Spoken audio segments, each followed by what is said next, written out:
Sup guys, ako nga pala si Saidinlay Adriatico o tawagin nyo na lang akong Saidinlay Vlog sa aking YouTube account. So may ikikwento ako sa inyong horror story time. So, noong 2024, ngayong 2024 na panaginipan ko siya. Ngayon, nasa school daw kami, grade 7 student ako, grade 7. So, nasa Limay National High School po kami sa Duale. So, napanaginipan ko. So, isi-share ko rin sa inyo. So, napanaginipan ko daw, habang may may parang naglilinis sa daan kasi daanan ng mga kotse, minsan ng mga teacher. So, doon. So, napanaginipan ko doon. Habang nagtatapon kami ng kaklase ko ng basura dahil cleaners nga kami, hindi ko napapangalanan ng aking klase. Sabi, wag daw kami magtatapon sa puno ng nara. Malapit sa gate. Pero nung pumunta naman ako ng totaling hindi ko panaginip, wala naman akong nakitang puno ng nara. At ngayon, tinanong namin yung matanda na janitor kung totoo, kung anong ibig sabihin ng kanyang sinasabi. Anong meron sa puno ng nara.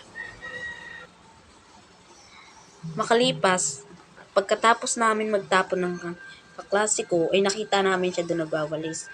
Ang sabi niya, may bata daw doon na maliit na kinuha ng kinuha siya ng nangunguha ng bata. So doon mismo, grade 8 student. Bata siya, grade 8 student. So hindi ako naniwala kasi grade 8, bata pa siya noon. Kaya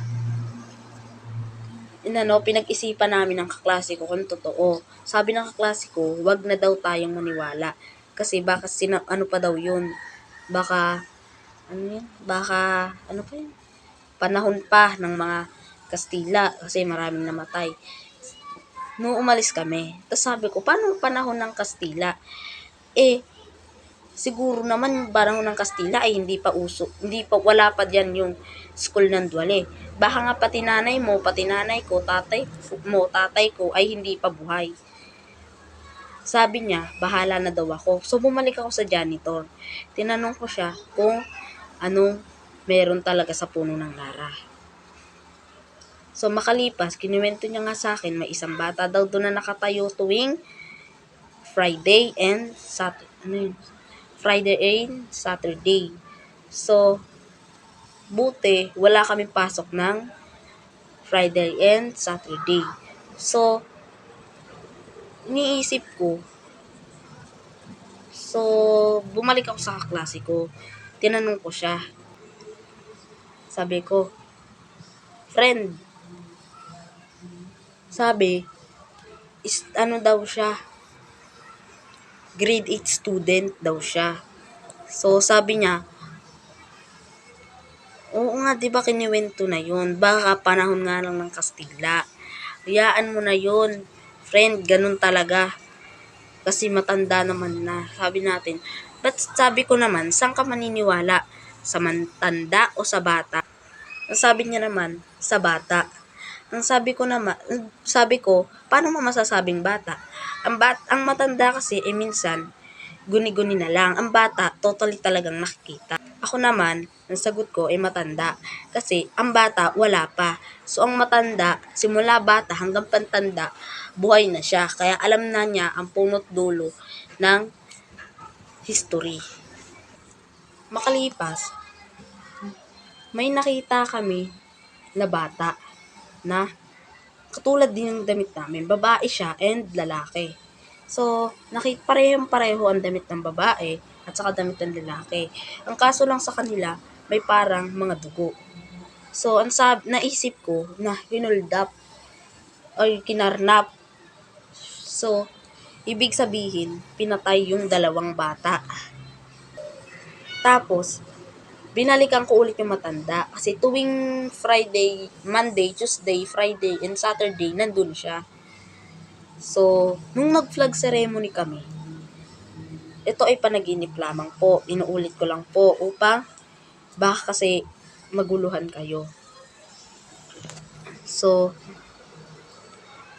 Nung nagpa-flag ceremony po kami, ay nakita ko po na may nakatayo pong bata sa stage. Pero, nung tinawag ko po yung friend ko, dahil matangkad po siya, medyo maliit lang po ako, siyempre, ang layo po, pinakadulo pa po siya. Tinawag ko po siya. Sabi ko, friend, halika nga dito. Tignan mo nga kung nakikita mo ba yung bata na duguan doon sa stage. Ang sabi niya naman, friend, wala naman. Baka guni-guni mo lang yon. Ang sabi ko naman, hindi, ayun nga, sumasayaw sila ng unity dance. Ayun yung sinasayaw namin ng grade 6, tapos isasayaw namin ng grade 7. So, ngayon, nawala yung bata. So, simula ngayon, nung kinalat nung matanda, hindi ko lang alam kung ako lang yung nakakaalam o buong section or buong room. Kasi, tuwing doon siya nagwawalis, lagi may mga nakabantay ng mga bata sa kanya. Hindi ko alam kung lolo niya ba yun. Kasi lagi silang minsan naririnig ko nagkikwentuhan, minsan sa mga kaibigan, minsan doon tungkol sa bata. So ngayon, mag-a-upload pa ako ng susunod na video. Kaya paki-like and share and subscribe. Hanggang dito na lang. Paalam!